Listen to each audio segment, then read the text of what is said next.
yang cerah, penuh sukacita. Sedikit saya informasikan mengenai film ini. Kita akan tayang minggu depan 16 Maret di bioskop seluruh Indonesia, di semua jaringan bioskop. Dan alhamdulillah juga film ini akan menjadi salah satu film lebaran di Malaysia. Ya, kita akan tayang di Malaysia, Brunei dan Singapura tanggal 20 April. 1 bulan setelah di sini kita 20 April tayang di Malaysia, Brunei dan Singapura, dan tanggal 24 kita akan tayang di Kamboja dan Vietnam. Tapi Vietnam kita lagi menunggu proses sensor. Tapi harusnya regulasi Vietnam sih harusnya aman ya. Karena yang penting di Vietnam itu iblis nggak boleh menang. Pak ya, yang selalu protes iblis menang. Ya, harusnya sih. Tapi kita masih nunggu konfirmasi untuk satu negara, Vietnam, dan juga Filipina. Ya, semoga Vietnam dan Filipina akan bergabung dengan Kamboja, akan merilis film ini tanggal 24 April juga. Tapi yang terpenting sekali bagi kami harus fokus untuk sukses di dalam negeri juga. Yang pertama itu. Dan terima kasih teman-teman media sudah datang dan ikut memberitakan berita positif tentang film ini. Itu saja dari saya. Assalamualaikum warahmatullahi wabarakatuh. Waalaikumsalam warahmatullahi wabarakatuh. Jadi sekali lagi tidak hanya di Indonesia ya Pak ya, tapi film ini juga akan tayang di Malaysia, Singapura, Brunei, Kamboja, dan Vietnam menyusul berarti ya? Baik. Menyusul. Selanjutnya mungkin ke sutradara kita, Yani Sukarya. Silakan untuk menyapa teman-teman media dan diceritakan keseruan syuting. Konon katanya syutingnya di Gunung Salak ya, silakan keseruannya. Assalamualaikum warahmatullahi wabarakatuh. Terima kasih semuanya untuk kedatangannya di sini hari ini. Untuk proses syutingnya sendiri sih di Gunung Salak, alhamdulillah semuanya lancar. Terus ini kan sebenarnya film pertama saya gitu, tapi semua kru, semua pemain, semua proses syuting alhamdulillah berjalan lancar. Jadi semuanya dilancarkan dan semoga tadi kalian nonton juga mendapatkan kesan seremnya gitu, dan semoga nyampe rumah juga masih ke bawah-bawah seremnya, jadi bisa cerita ke orang-orang gitu. Dan juga aku lihat juga tadi ada sempat ketawa-tawa juga, jadi semoga ini sangat menghibur, jadi nggak cuma serem tapi dapat lucunya juga. Oke. Kalau untuk ceritanya sendiri ini developnya berapa lama Mbak Yani? Apakah based on true story kah atau memang pure dari Mbak Yani dan juga tim? Kalau ceritanya ini di developnya udah lama oleh produser saya yang juga selaku penulisnya. Boleh dijelaskan? Sebenarnya sebelum saya syuting film Menjelang Maghrib, dari sebelum COVID ya, sebenarnya kita mau jalan film ini, tapi setelah itu gue lebih tertarik untuk menjalankan untuk running Menjelang Maghrib waktu itu, karena emang jujur aja Menjelang Maghrib sih film low budget ya, apalagi saat COVID ya. Dan setelah itu mungkin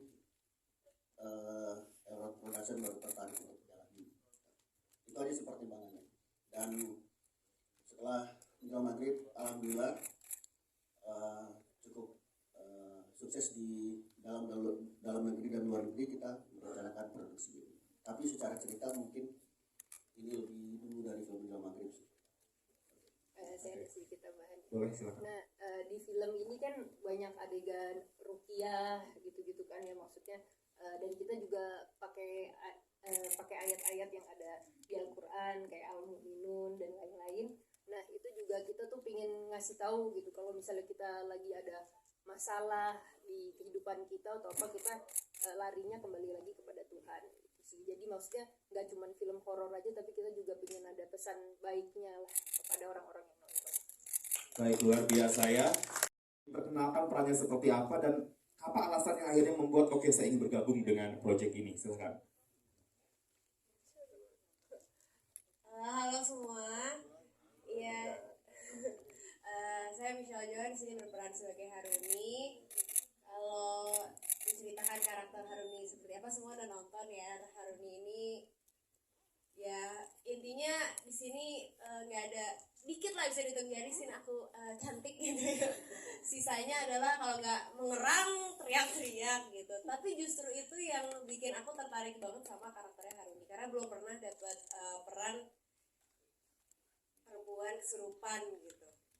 Dan setelah aku baca ceritanya juga, pada dasarnya kenapa dia bisa sampai kesurupan dan bisa sampai melakukan pasang susuk segala macam, alasannya adalah karena dia punya hati yang baik, karena dia sebenarnya sayang sama adiknya, ingin membantu adiknya supaya bisa berobat, tapi ya caranya itu yang salah gitu.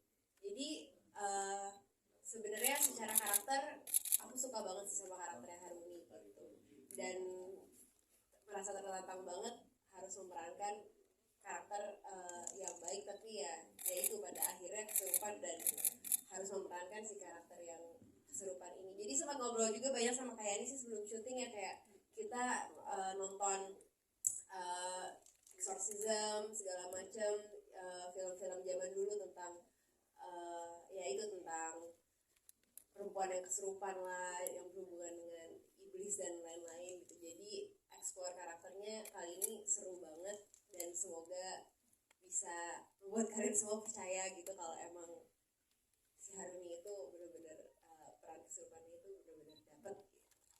Sampai serak gak sih itu tadi teriak apa ngerang mulut? Oh jangan sedih, setiap habis take sedian lah anget, karena suaraku pasti habis itu kayak gitu. Jadi ada beberapa scene actually malah dapat banget suara serak-seraknya, karena suaraku jujur itu udah hilang. Jadi seraknya serak beneran berarti ya itu ya? Serak beneran udah mau hilang gitu suaranya, jadi justru malah dapat banget gitu. Oke, terima kasih Mr. Johan. Silakan selanjutnya Randa di belakang, yang mungkin teman-teman di sini wajah sudah tidak asing lagi di layar televisi ya. Silakan, ini merupakan debut filmnya dari Randa. Silakan. Baik, assalamualaikum warahmatullahi wabarakatuh. Selamat sore semua rekan-rekan media. Terima kasih atas waktu yang telah diluangkan untuk bersama-sama hadir di acara peluncuran lah ya, premier ya. Belum premier ya kayaknya. Preskon Ya, dulu. preskon bersama media. Ada ucapkan terima kasih banyak.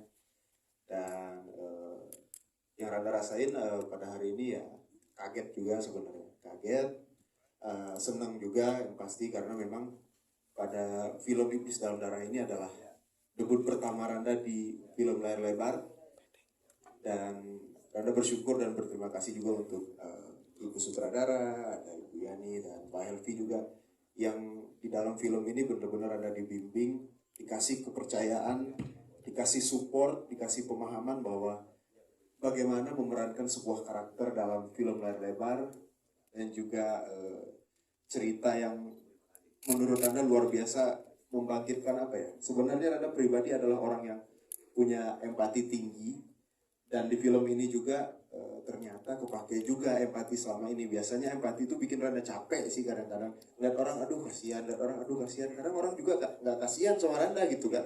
Tapi di film ini ternyata empati itu juga kepake gitu loh. Gimana seorang dokter Ahmad yang memang sebenarnya dia dokter umum ya, dokter umum. Cuman karena ngelihat si Hanum kasihan gitu, tiba-tiba udah disiapin operasinya supaya bisa sembuh, tiba-tiba nggak bisa operasi karena memang keterbatasan biaya gitu. Akhirnya dokter Ahmad penasaran, kok bisa gitu loh, padahal satu-satunya jalan itu adalah operasi gitu. Akhirnya dokter Ahmad main ke rumahnya, dan ternyata kakaknya juga sakit si Haruni. Akhirnya disanalah empatinya dokter Ahmad tadi, akhirnya dia berusaha untuk bantu. Dan kebetulan dokter Ahmad ini kalau dari ceritanya seorang dokter, cuman dari garis keturunan keluarga memang apa itu bilangnya, keturunan wali gitu, keturunan wali. Jadi memang punya keahlian khusus, keahlian lebih di bidang hal spiritual gitu. Akhirnya dia berusaha untuk bantu gitu, sampai dia ikut ke dalam masalah itu, sampai dia kalah, sampai dia itu kan diseret-seret di dalam gua, sampai ditabrakin sama apa itu namanya itu yang di rumah sakit itu, kasur rumah sakit, sampai pokoknya ya kehidupan dia menderita lah, sampai mau bantu, dan ujung-ujungnya juga malah jatuh hati sama si Hanum ujung-ujungnya gitu. Oke. Tapi ini menarik ya.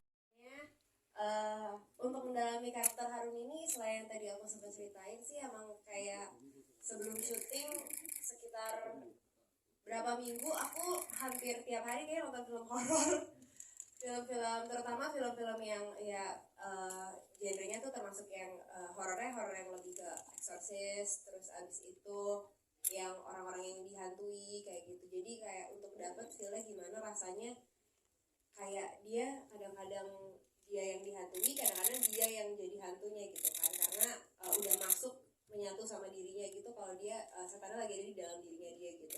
Jadi aku untuk mendalami sih lebih ke banyak observasi sih. So, aku juga banyak baca-baca artikel karena banyak banget kan kayak Emily Rose gitu-gitu segala macam artikel-artikel di luar tentang gimana ceritanya bisa ada kayak 7 iblis berbeda dalam satu tubuh, dia bisa ngomong berbagai macam bahasa, kayak lebih eksplorasi ke situ aja sih. Dan banyak observ lewat artikel, lewat berita, lewat video-video juga. Sekarang kan banyak platform ya untuk kita bisa nonton banyak cerita-cerita tentang orang yang kesurupan gitu. Dan ya itu aja sih, aku sempat ngobrol juga sih sama ada emang temen aku yang bisa melihat gitu kayak gimana sih kayak gitu. Tapi ya itu sebagai tambahan aja, tapi lebih ke eksplor lewat cerita dan lewat video dan juga lewat film-film yang sebelumnya udah ada sih kayak gitu. Sedikit tambahan ya. Nah, jadi waktu itu aku juga menyuruh Michelle Joan untuk dengerin Emily Rose, tapi bukan yang filmnya, tapi yang aslinya.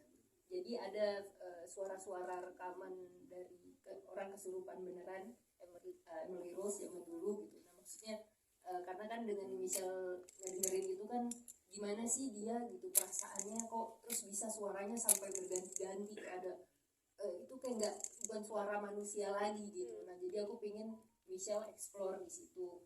Terus juga pas kita proses syuting di Gunung Salak itu sendiri kan juga kayak auranya mistis, tempatnya mistis. Jadi kayak Michelle pas reading sama Michelle pas di lokasi dengan tempat yang udah serem itu plus Randa yang ngerukiah gitu kan. Jadi langsung dapat banget gitu pas mereka barengan gitu keluar jadi langsung auranya mereka masing-masing. Itu sih yang ngebantu jadi creepy-nya dapet. Sama di film ini kan maksudnya ada lah jump scare pasti ada ya karena film horor. Tapi aku daripada fokus ke jump scare lebih pingin ke creepy-nya gitu loh. Jadi kayak pelan-pelan tapi pingin gue tuh orang tuh merinding gitu biar jadi terngiang-ngiang di rumah itu sih sebenarnya. Baik.